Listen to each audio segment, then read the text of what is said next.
말씀 제목은 성령이 충만하여입니다.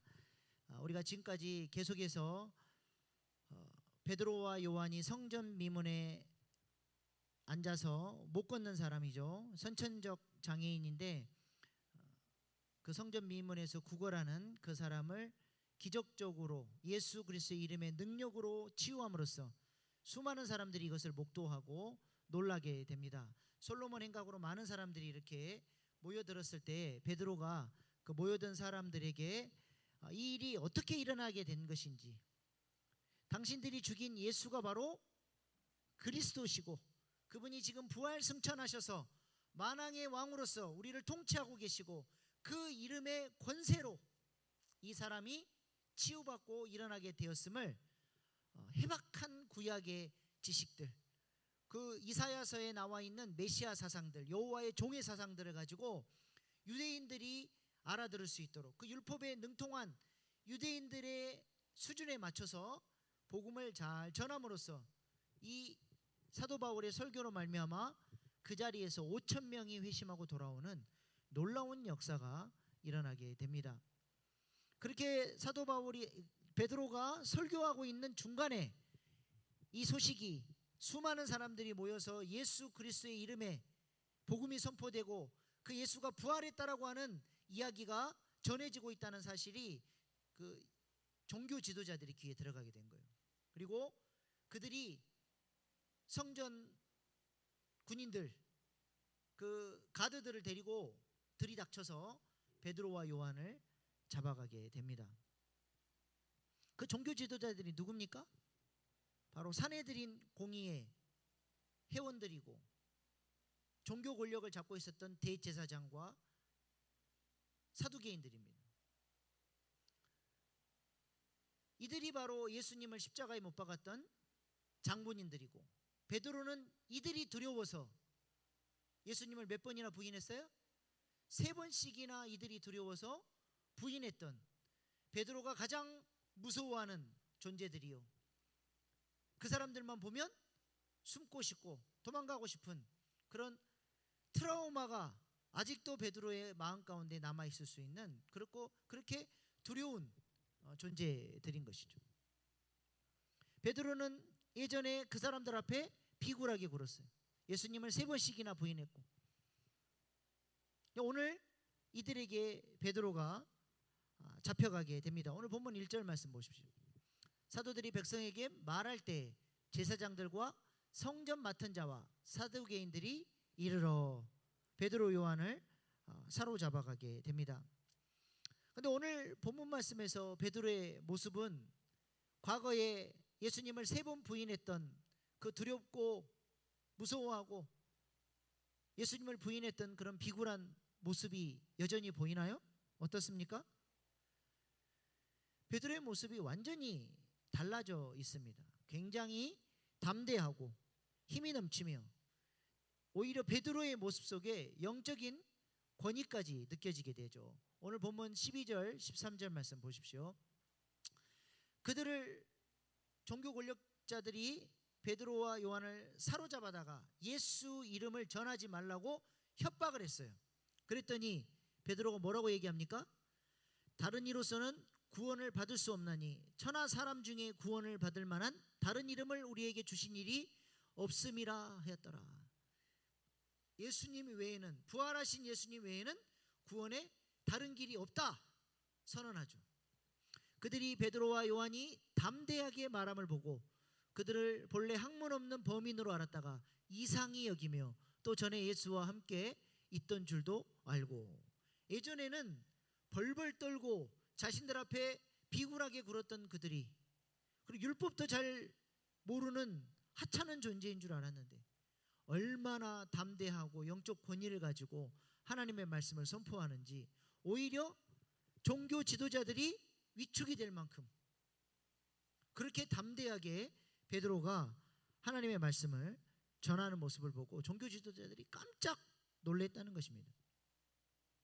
베드로가 이렇게 완전히 달라진 모습, 이렇게 변화된 모습을 보일 수 있었던 비결이 무엇입니까?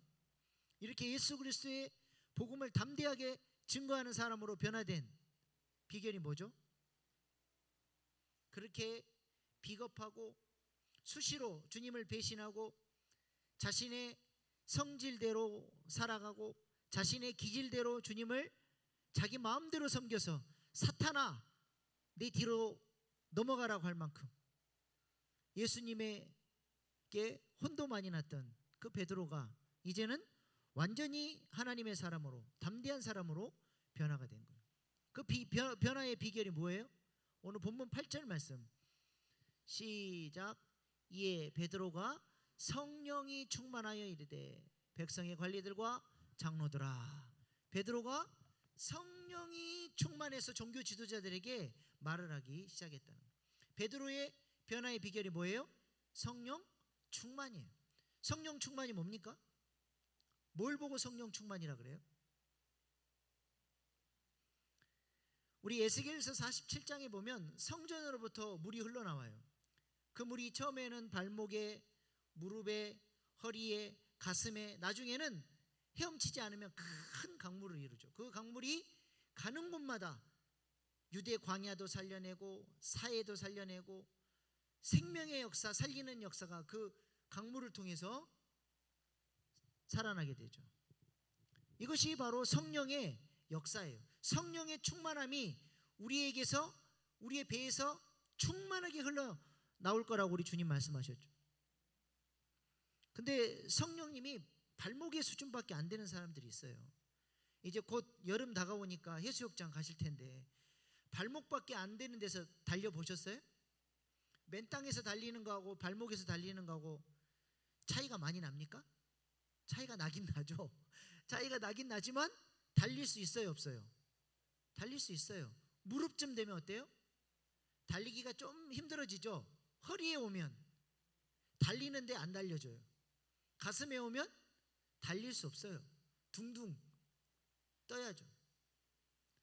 성령으로 내 의지는 자꾸 죽고 내 옛 기질, 옛사람은 자꾸 죽고 성령으로 충만케 채워져서 성령이 나를 지배하고 성령이 나를 끌고 가는 인생, 성령 충만한 거예요.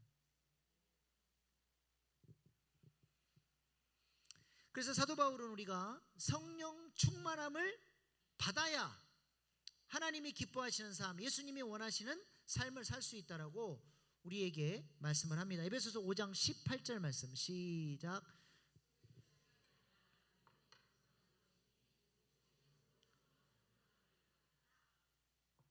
술 취하지 말라. 왜 술 취하는 것과 성령의 충만함을 비교할까요? 이게 비슷해요. 술 취한 사람과 성령 충만함을 받은 사람이 비슷합니다. 술 취한 사람은 술이 끌고 가요. 성령 충만함 받은 사람은 성령이 그를 끌고 갑니다. 근데 이 술 취한다는 것은 뭐의 대표예요? 육신의 정욕을 따라 살아가는 모습의 대표적인 모습이에요. 내가 육신의 정욕을 따라서 육신이 원하는 대로 살아가면 성령님은 점점 약해져요.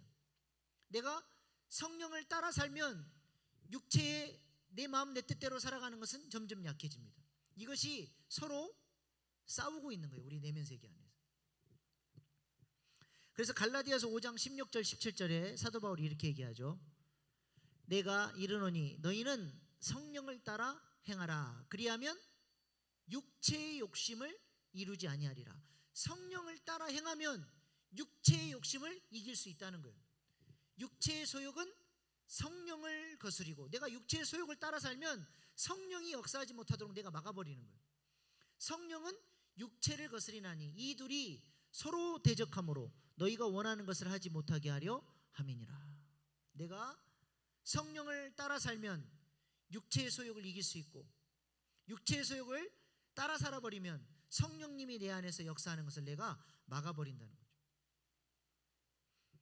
여러분은 어떤 쪽이 강합니까?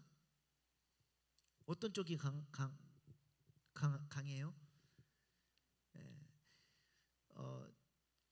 이틀 전에 우리 시온이가 제가 교회에서 늦게 들어왔어요. 한 10시 한 40분쯤 들어왔는데 그때까지 잠을 안 자고 있다가 제가 들어오자마자 아주 부끄럽게 아빠 뭔가 요구가 있는 거예요. 왜 그래 시온아 그랬더니 아빠 나 안마 해줄 수 있어?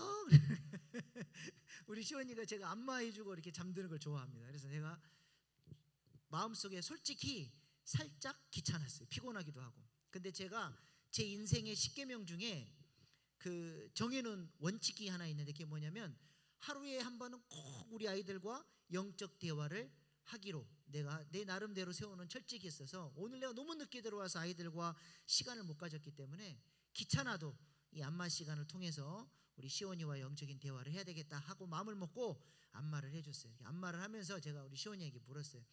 요즘 우리 시온이의 마음속에 예수님은 어떤 상태로 계시는 거야? 예수님이 기뻐하시는 마음을 많이 선택을 해? 아니면 시온이가 하고 싶은 대로 공부하기 싫으면 땡깡 피우고, 핸드폰 하고 싶어서 엄마한테 거짓말하고, 뭐 하라 그러면 싫다고 짜증내고, 뭐가 더 요즘에 강한 것 같아? 물어봤더니 우리 시온이가 그렇게 얘기하네요. 내가 요즘에 세상에 대한 욕심이 많이 생겨서 예수님이 내 마음속에 많이 안 계신 것 같아 그러는 거예요. 그래서 제가 안마해주면서, 그러면 시온아, 우리 시온이 마음이 예수님이 기뻐하시는 선택을 하면 하나님이 우리 시온이를 너무 이뻐하시겠지. 하루에 딱 2번만 내 욕심대로 하고 싶을 때 딱 2번만 하나님이 기뻐하시는 선택을 하기로 한번 선택을 해볼까? 그랬더니 그렇게 하겠대. 그래가지고 이제 안마를 해주고 재웠어요. 그 다음날 아침에 일어났는데 엄마가 정성껏 해준 것, 그 주스도 먹기 싫다, 토가 나온다, 영양제 먹으라 그래도 이거 2개는 동시에 못 먹는다, 요걸 둘 중에 하나만 먹어야 되겠다, 막 이제 짜증이 나는 거였어요. 제가 우리 시온이를 바라보면서 그랬어요. 시온아, 지금 이때 하나님이 뭘 기뻐하실까? 시온의 마음을 하나님이 어떤 것을 기뻐하실까? 그랬더니 저를 보고 어젯밤에 결단한 게 있잖아요. 씩 웃더니 먹을게 해가지고 딱 먹고 갔어요. 어린아이지만 어린아이의 신앙생활만이 아니라 우리 모두에게 적용되는 거예요.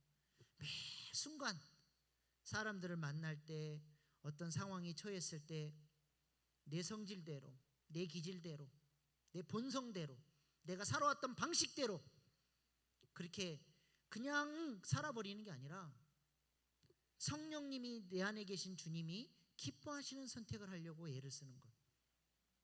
그 잘못된 나의 욕심과 육체의 소욕과 죄를 향한 사랑들을 끊고 주님이 기뻐하시는 선택을 하는 것.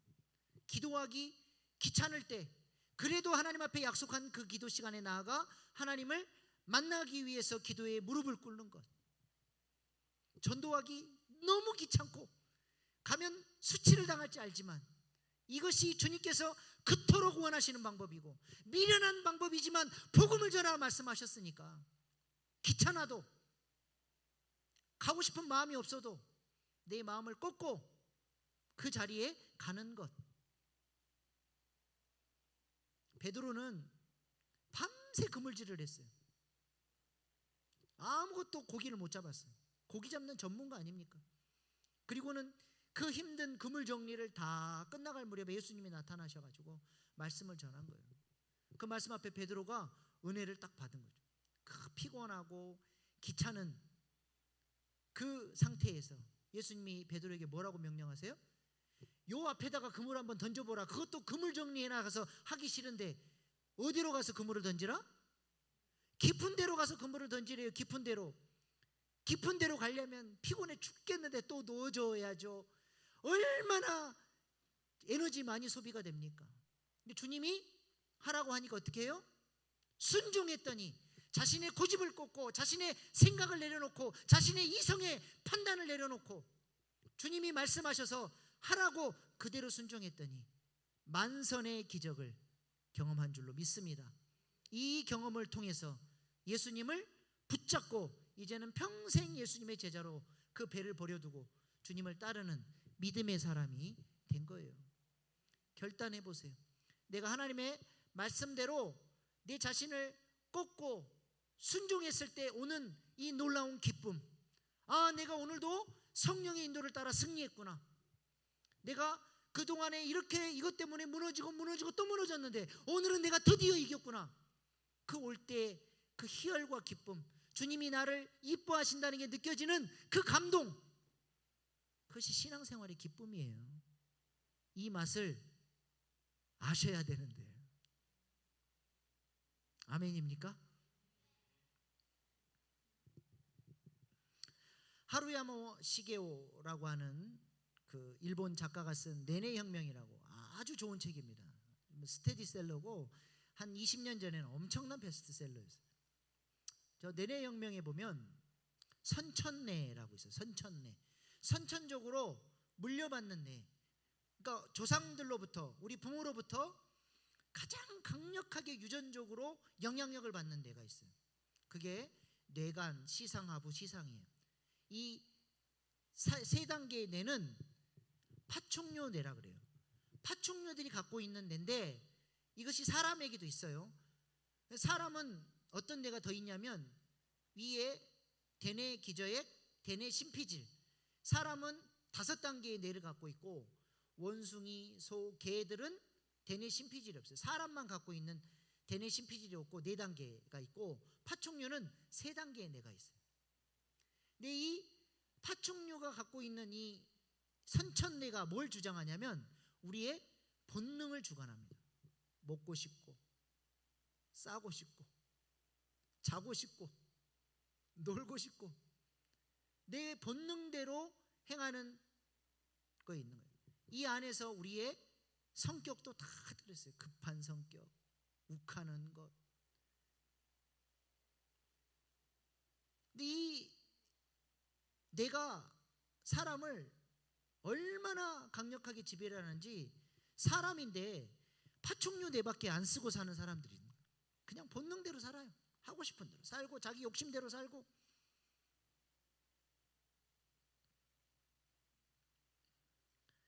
이 선천뇌는 기본적으로 부정적입니다. 사람이 타락한 이후로 아담 때부터 그 부정적인 그것들이 쌓여서 계속 흘러내려오는 거예요.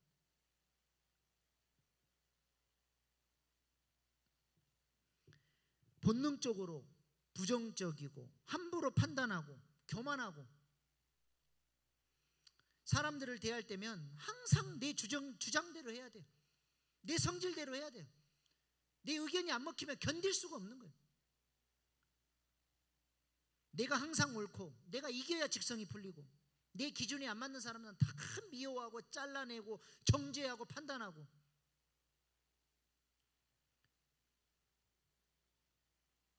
전부 어떤 모습입니까? 육체가 시키는 대로 살아가는 거예요. 본능대로 살아가는 겁니다. 옛사람의 기질대로, 옛사람의 성질대로 살아가는 거예요. 근데 문제는 너무나 많은 그리스도인들이 예수를 믿는다고 하면서도 그 옛사람의 기질들이 전혀 변화가 안 돼요. 전혀. 왜냐? 그것을 붙들고 주 안에서 성화되는 노력을 하지 않으니까. 성화는 내가 십자가를 지는 거예요. 가만히 있으면 성화되는 거 아닙니다. 예수님이 나를 구원하시기 위해서 십자가를 지셨죠. 근데 성화는 예수님이 우리에게 십자가를 지고 따라오라고 말씀하셔요. 내가 십자가를 지고 이것들을 거절하고 이겨내고 성화되기 위해서 훈련받지 않으면 본능대로 사는 거예요.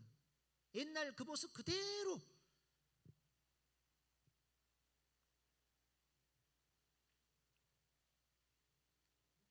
말은 하나님이 왕이라 그래요. 하나님을 믿는다 그래요. 하나님이 내 삶의 주인이라 그래요. 근데 살아가는 삶의 행동에서 말하는 것, 행동하는 것, 생각하는 것, 마음에 품은 것들을 보면 그 사람의 왕은 누굽니까? 하나님의 말씀이 그 사람을 주장하고 있나요? 옛 기질, 본성이 여전히 그 사람에게 왕 노릇하고 있고 주인 노릇하고 있어요. 그 사람은 하나님의 왕이 아닙니다. 껍데기만 교회를 주일을 왔다 갔다 하지 그 사람의 왕, 마음의 보좌의 왕이 안 바뀌었어요.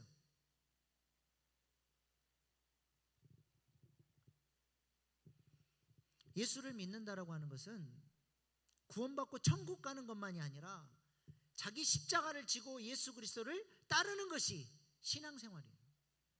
그래서 사도 바울이 오늘 본문 말씀에서 오직 성령으로 충만함을 받으라 명령하는 거죠. 이걸 문법적으로 보면 현재형이에요. 현재형. 옛날에 내가 신앙생활 열심히 했고 옛날에 훈련 많이 받았어요. 그럼 지금은요 항상 현재적으로 오늘도 내가 성령으로 채워지고 나의 옛사람이 죽어나가는 이 잘라내는 주님 뜻대로 살기 위해서 오늘도 은혜를 구하고 부지런히 그 성령의 인도하심을 따르기 위해서 애를 쓰는 사람이 돼야 돼요. 성령 충만함을 받으라 현재형이에요. 오늘도 우리는 성령으로 채워져야 주님이 원하시는 삶을 살 수 있는 거예요. 명령형이에요. 받아도 되고 안 받아도 되고 아니라 성령 충만함을 받도록 자기를 부인하고 예수님을 따라서 살아가기 위해서 오늘도 은혜를 구하고 주님 앞에 무릎으로 나가야 돼요. 명령형이에요. 이 명령에 순종하고 계십니까? 수동태입니다. 내 힘으로 살 수 없어요. 하나님이 기도를 통해서 말씀을 통해서 부어주시는 능력이 성령의 능력이 내게 공급되어져야 내가 성령 충만할 수 있는 거예요.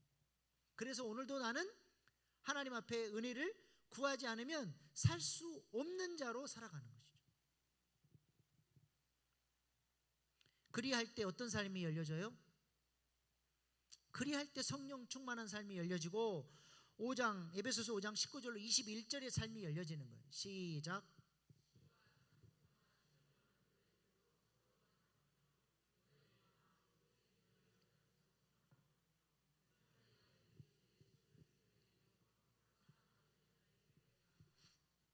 그 다음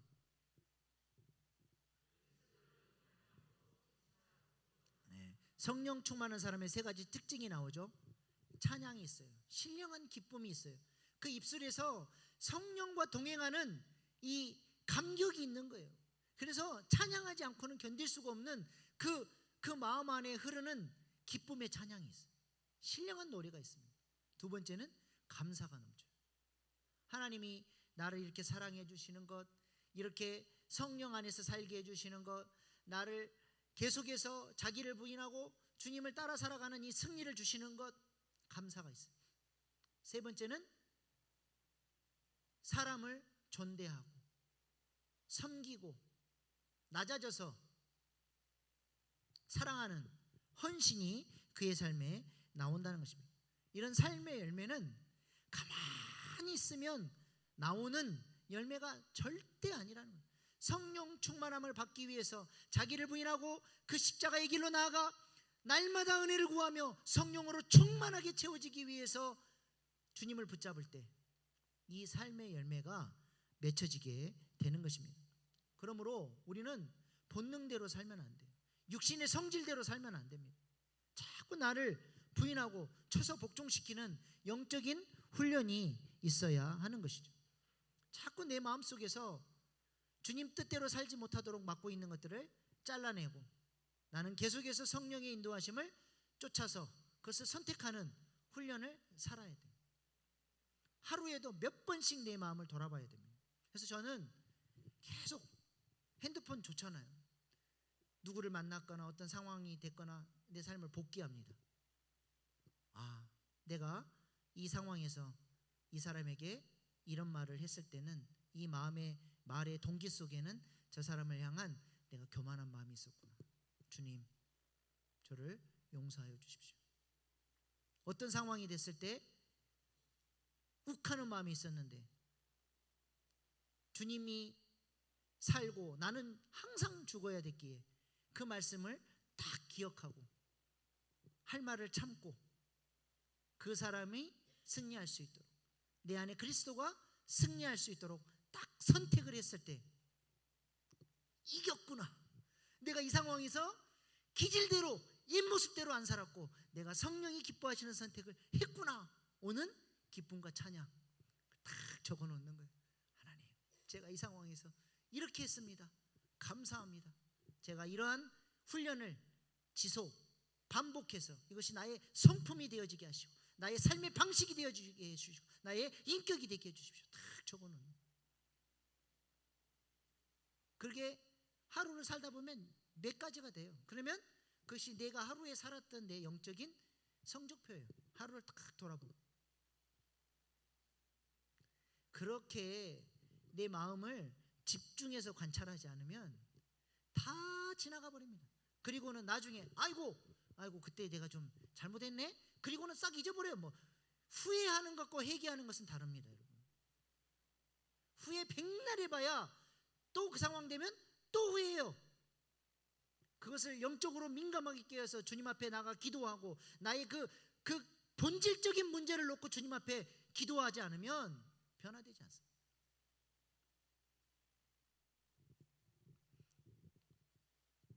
그래서 내가 말하는 것, 생각하는 것, 마음속에 일어난 일들에 대해서 민감하게 깨어서 주님의 눈으로 나를 바라보려고 해야 돼요.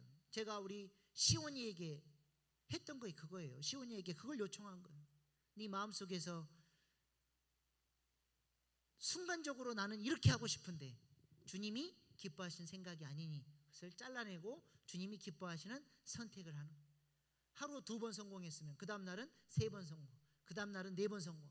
점점 우리가 주님이 기뻐하시는 선택들을 해나가는 사람으로 성장해 가는 것이죠. 주님을 하루를 살면서 계속 주님을 바라보면서 하는 거예요. 내 마음이 계속 성령의 조명 아래서 주님이 기뻐하시는 마음의 상태가 되도록 훈련하는 것입니다. 그렇게 살면 예전 같으면 내 성질대로 했던 것들이 떨어져 나가고 주님이 기뻐하시는 것들이 자꾸 내 삶의 열매로 나타나게 되면서 주님이 주시는 기쁨이 있고 찬양이 있고 거기서 오는 영적인 힘 때문에 누군가를 사랑으로 섬길 수 있는 성령의 사람, 성령 충만한 사람이 되는 것입니다. 여러분 오늘 하루를 한번 돌아보시기 바랍니다. 어떤 상황에서 여러분은 내 성질대로 내 본성대로 행동했습니까? 그 상황 속에서 어떻게 행동하고 말하는 것이 주님이 살고 성령을 따르는 행동이었습니까? 돌아다니면서 마이크로 한번 물어볼까요?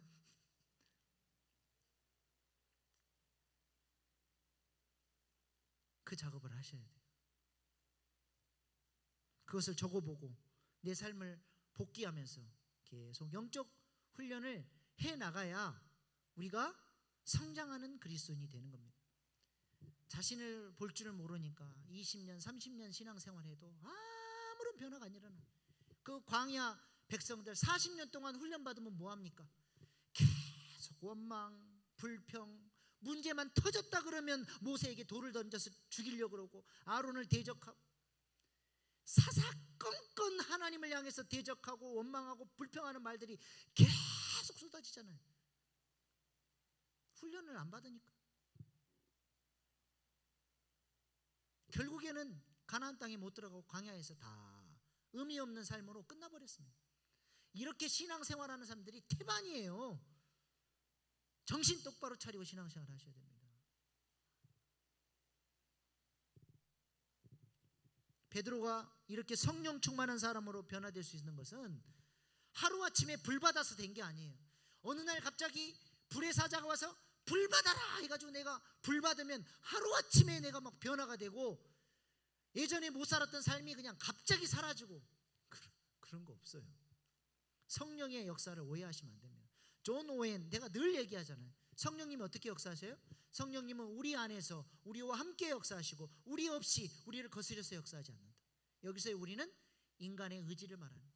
선한 의지를 가지고 주님 뜻대로 살아보려고 애를 쓸 때, 기도하려고 애를 쓸 때, 뜨겁게 기도하려고 애를 쓸 때, 예배 가운데 하나님을 만나려고 애를 쓸 때 그 선한 의지를 성령님이 붙잡아 주셔서 그 사람이 성령의 사람이 되게끔 성령님이 인도해 주시는 것이지, 아무것도 아무런 기대도 아무런 의지도 없이 변화시켜 보려면 변화시켜 보시든가 이런 태도를 갖고 있으면 평생 신앙생활에도 광야 백성으로 끝나버려요. 광야 60만 명 중에 몇 명 광야 들어갔어요? 그 출애굽한 60만 명 중에 광야에서 잘 훈련받아서 가나안 땅에 들어간 사람 몇 명이에요? 2명이에요. 2명. 60만 명 중에 2명이라니까요.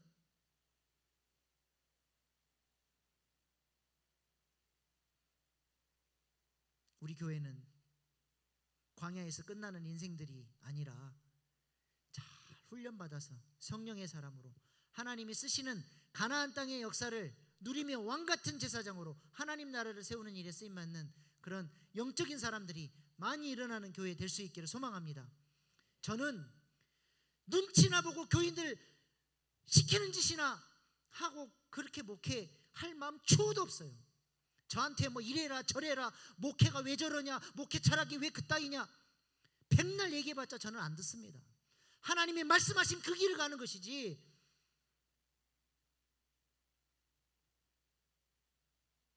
광야 백성들 눈치 보면서 그 사람들 비위나 맞히는 목회 하면 제가 주님 앞에 서가지고 곤장 맞아요. 너 뭐하다 왔냐 했는데 교인들 눈치나 보고 왔습니다. 그러면 제가 제 목회가 어떻게 되겠습니까? 욕을 먹어도 안 따라와도 주님 가라 하신 그 길을 저는 갈 거예요. 그 길을 같은 마음 같은 뜻으로 건강한 교회를 세우기 위해서 같이 갈 수 있기를 소망합니다. 광야에서 그냥 훈련 안 받고 그냥 대충 살다가 끝나버린 인생 말고 주님의 영광을 경험하는 교회, 하나님이 마음껏 쓰시는 교회, 그런 교회를 위해서 같이 헌신할 수 있기를 소망합니다. 베드로가 예수 그리스도의 이름의 능력으로 5,000명을 돌아오게 하고 죄와 사망 권세를 이겼던 것처럼 그 작은 자가 천을 이루고 그 약한 자가 강국을 이루는 교회를 위해서 우리 교회가 일어날 수 있기를 소망합니다. 이를 위해서 우리가 영적 훈련하고 기도해야 돼요. 오늘 이 밤에도 우리가 기도하십시다. 하나님, 주님 뜻대로 살지 않기 위해서 그렇게 내 마음에 아직도 주님의 뜻을 거스리려고 하는 이 본성들, 오늘 이 밤에 성령의 불로 잘라주시고 저를 변화시켜 주시고 제가 제 마음의 경향성이 주님께로 향하게 하셔서 주님이 원하시는 뜻대로 살게 하여 주십시오. 주님이 원하시는 그 목적을 향해서 날마다 성장하게 가는 그리스도인 되게 하여 주시옵소서. 그렇게 주님 나라 위해서 헌신하는 사람 되게 해달라고 오늘 주신 말씀 붙들고 결단하는 기도로 나아가시겠습니다. 주여 3번 부르고 기도하겠습니다. 주여, 주여,